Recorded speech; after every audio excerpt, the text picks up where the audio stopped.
চিত্রাঙ্গনা লেখিকা ইসরাত জাহান জেরিন পর্ব ২৪। সকাল ৮:৩০। ঘরের জানালা ফাঁকা থাকায় সোনালি রোদ্দুর এসে বিছানায় পড়েছে। উষ্ণ আলোর স্পর্শে চিত্রার ঘুম ভেঙে যায়। চোখ মেলে দেখে শরীরের ওপর সাদা কম্বল টানা। একটু নড়ে চড়ে পাশ ফেরার পরই টের পায় বিছানার ওই দিকটা ফাঁকা।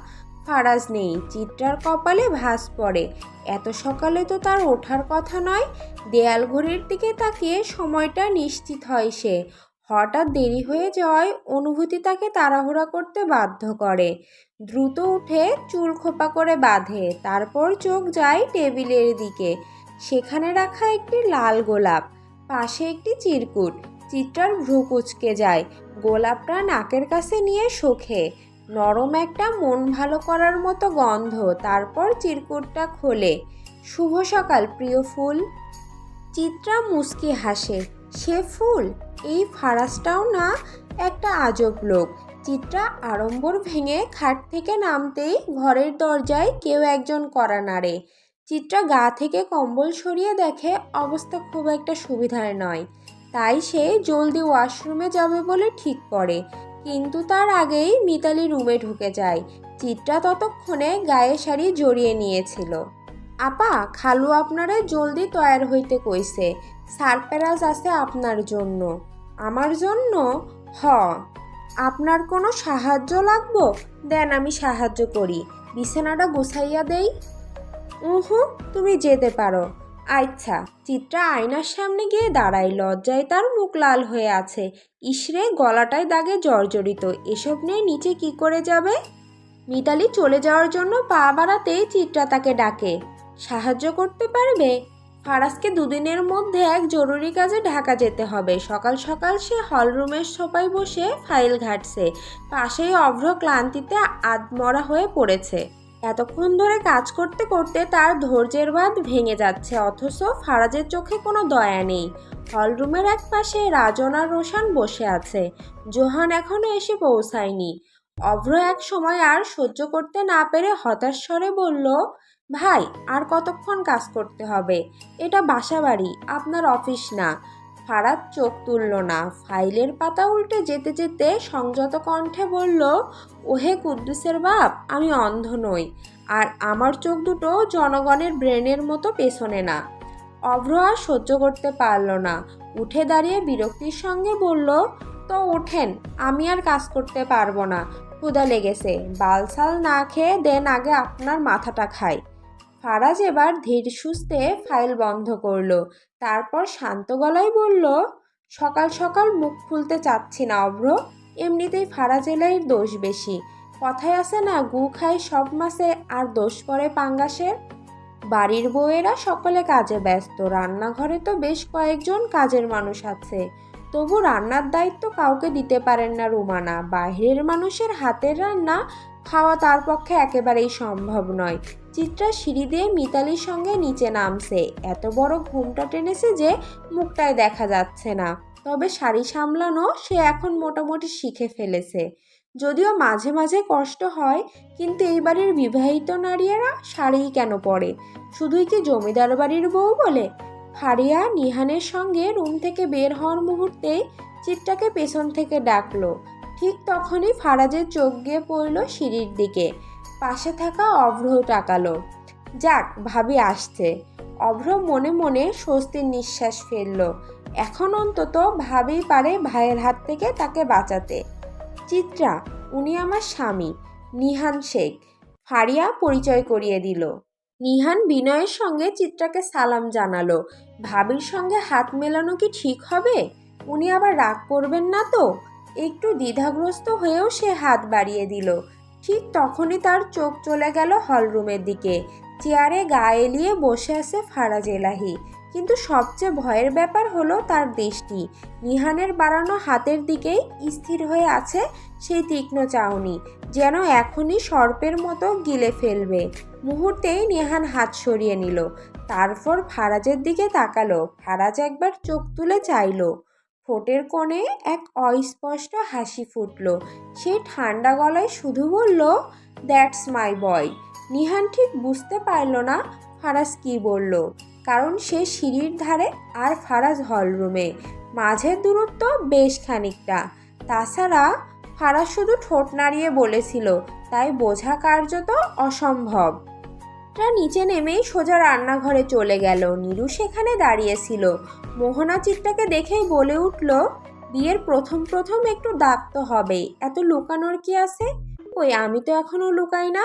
ভালোবাসা লুকিয়ে লাভ কি? ভালোবাসার চেয়ে ভালোবাসা দেখানোতেই মজা বেশি। চিত্রা মোহনার কথার অর্থ বুঝতে পারল না। এই বাড়ির মানুষের বেশিরভাগ কথাই তার মাথার ওপর দিয়ে যায়।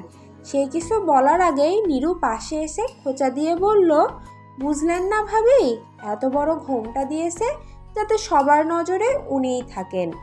মোহনা বিরক্ত হলো। এই মেয়েটার কথাবার্তা দিনকে দিন সীমা ছাড়াচ্ছে। যখন তখন চিত্রাকে খোঁচা মারা যেন তার স্বভাব হয়ে গেছে। অথচ সে কি এখনো ফারাজকে ঠিকমতো চেনে না? জেনে বুঝে আগুন নিয়ে খেলার কোনো মানেই হয় না। পরিণামে তো শেষ পর্যন্ত সেই নারীকেই আগুনে পুড়ে ছাই হতে হয়। মোহনা শ্বাস ছাড়ল, মনে মনে শুধোলাও, পুরুষ হচ্ছে অঙ্গার, নারীর ধ্বংসমন্ত্র, কখনো বা কেড়ে নেয়, কখনো বা ষড়যন্ত্র। রান্নাঘর থেকে চিত্রা চায়ের ট্রে নিয়ে বের হয়। ট্রেতে সবার জন্য চা রাখা। চায়ের ভার সামলাতে গিয়ে মাথার কাপড় সামলানো কঠিন হয়ে পড়ছে। ফারাজ কাজ থামিয়ে চিত্রার দিকে তাকিয়ে থাকে। কেন তাকিয়ে আছে নিজেও জানে না। এই ট্রে ওর হাতে কে দিল? হয়তো সেই প্রশ্নটাই মাথার ভেতর ঘুরপাক খাচ্ছে। তবুও চুপচাপ বসে দেখছে সব। চিত্রা রাজনদের দিকে চা নিয়ে এগোতেই ফারাজ আর বসে থাকতে পারে না। দ্রুত উঠে চিত্রার আগে গিয়ে সোফায় বসলো, পায়ের ওপর পা তুলে। ইতিমধ্যে সুলেমান এলাহি আর জুনায়েদ এলাহিও এসেছে। আসেননি শুধু জোহান। ওর এত দেরি হচ্ছে কেন? চিত্রা টেবিলের উপর ট্রে রেখে প্রথম চায়ের কাপটা সুলেমান এলাহির দিকে এগিয়ে দিল। ঠিক তখনই অভ্র এসে বসলো। সঙ্গে ছিল জোহান। চিত্রা একবার জোহানের দিকে তাকালো। তার ডান বাহুতে মোটা ব্যান্ডেজ বাঁধা। ভ্রুকুচকে সে কাপ হাতে তুলে নিল এবং পরের কাপটি জুনায়েদকে এগিয়ে দিল। ফারাজ কেবল চিত্রার দিকেই তাকিয়ে আছে, তার দৃষ্টি নিবদ্ধ। চিত্রা যখন রাজনের দিকে চায়ের কাপ বাড়িয়ে দিল, তখন সে সামান্য ঝুঁকল। সেই মুহূর্তে রাজনের চোখ পড়ল তার পেটের দিকে, যেখানে কাপড়ের ভাঁজ সরে গিয়ে একটুখানি ত্বক দৃশ্যমান হয়ে উঠেছে। তবে সেই দৃষ্টি এক মুহূর্তে স্থির হতে পারল না। তার আগেই চিত্রার হাত থেকে ফারাজ কাপটা কেড়ে নিয়ে বলল, এটা আমার হাতে দাও, আর যাও আমার জন্য কড়া করে 1 কাপ ব্ল্যাক টি বানিয়ে আনো। চিত্রা আজকে ফারাজের হাবভাব কিছুই বুঝতে পারছে না। এই যে হঠাৎ লোকটা তার জন্য মহিয়া হয়ে ওঠে, হঠাৎ আবার তার ব্যবহার এমনভাবে বদলে যায় যেন সব কিছুই ছলনা, অভিনয়। এক মুহূর্ত দেরি না করে চিত্রা আবারও রান্নাঘরের দিকে পা বাড়ায়। জুনায়েদ এতক্ষণ ছেলের হাতের ব্যান্ডেজ লক্ষ্য করেনি। চোখ পড়তেই তিনি বড় বড় করে তাকান। কি রে বাপ, হাতে কি হয়েছে? জোহান একটু চুপ থেকে বলে, বিপদ নিয়ে খেলি আব্বা, এসব আঘাত লাগা তো স্বাভাবিক। নিজের খেয়াল রাখবে না তাই বইলা? ভালো লাগছে না, আমি উঠলাম। জোহান জুনায়েদের কথা উপেক্ষা করে উঠে যায়। সুলেমান এলাহির সেদিকে পাত্তা নেই। সে নিজের মতো করে চা খাচ্ছে। আজকে অনেক দিন পর তারা সবাই একসঙ্গে। নিহান চায়ের কাপে পরোটা ডুবিয়ে খেতেই ভালোবাসে। সে নিশ্চুপে বসে বসে গিলছে। রাজন সব সময় পকেটে সিগারেট রাখে। ফারাজ চায়ের কাপে চুমুক বসিয়ে বলল, সিগারেট দেন ভাই, আমি আবার চা সিগারেট একসঙ্গে খাই। পাশ থেকে অভ্র হুট করে বলে উঠল, এতে ভালো বাথরুম হয়। ফারাজ পাশ ফিরে অভ্রর দিকে চাইতেই সে চুপ হয়ে গেল। রাজন একটা সিগারেট এগিয়ে দিল ফারাজের দিকে। ফারাজ নিঃশব্দে সিগারেটটা নিয়ে লাইটার সুইয়ে ধরালো। এক গভীর টান দিয়ে গাল ভর্তি ধোঁয়া ছাড়ল রাজনের মুখের দিকে। তারপর ঠান্ডা গলায় বলল, আজকাল একটু এদিক ওদিক নজরটা বেশি যাচ্ছে না ভাই? রাজন কুঁচকে তাকালো, চোখে মুখে অবাক করা দৃষ্টি। নজর দেওয়ার মতো জিনিসের ওপর মানুষ তো নজর দিবই। ফারাজ একরাশ তাচ্ছিল্য নিয়ে বলল, কিন্তু আপনি তো পশু ভাই, আপনি কেন নজর দিবেন? রাজন থম মেরে গেল, সঙ্গে বাকিরাও। এই ফারাজ হঠাৎ এত বদলে গেল কেমন করে? বুঝলাম না ফারাজ, এইবার দেশে আসার পর তোর হইলটা কি? তুই তো এমন ছিলি না। ওই মাইয়া তোর মাথা খাইছে। বলল রোশান। ফারাজ গা ছমছমে এক শান্ত কণ্ঠে বলল, what do you mean by মাইয়া? She is my legally married wife. She is Mrs Faraz Elahi. Do you understand? Tell me if you don't understand. I know how to explain. Roshan বিরক্তির সুরে বলল, কিন্তু তুই যা করতেছস ঠিক হইতাছে না। তুই তো নিজেও বিপদে পড়বি, আমাগরেও ফেলবি। তুই বাঘের মুখ থেকে শিকার থাবা দিছত, আর এখন সেই শিকার নিয়ে আমাগো লগে ঝামেলা করতেছত। আমি শিকারি ভাই, থাবা দেয়া আমার ধর্ম। লিসেন, আমাকে আমার কাজ করতে দেন। আপনারা আপনাদেরটা করেন। আমার কাজে আঙুল ঢোকানোর চেষ্টা করলে আমি একেবারে হাত ঢুকিয়ে দিব। আর একটা কথা, আমি কিন্তু আঙুল ছুঁই না, গোটা হাড়টাই ছিঁড়ে উপড়ে ফেলি। ভাই এমন করে কয় না, ভুইলা গেলা শেয়ারিং ইজ কেয়ারিং যে। শেয়ারিং ইজ মাই ফাক। এসব আমি বাল দিয়েও গুনি না। ভালো মানুষ হয়ে আছি, সেভাবেই থাকতে দেন। উঠলাম। কথা শেষ করেই সে উঠে দাঁড়ালো। এক মুহূর্ত নষ্ট না করে সোজা রুমের দিকে পা বাড়ালো। ভেবেছিল চিত্রাকে আজকে একটা সারপ্রাইজ দেবে, তবে মুড নেই এখন। সিঁড়ির কাছে পৌঁছে পেছন ফিরে কঠোর গলায় মিতালিকে বলল, তোর আপাকে বল রুমে আসতে জলদি। অভ্র শুষ্ক গলায় ঢোক গিলে চায়ের কাপ নামিয়ে রাখলো।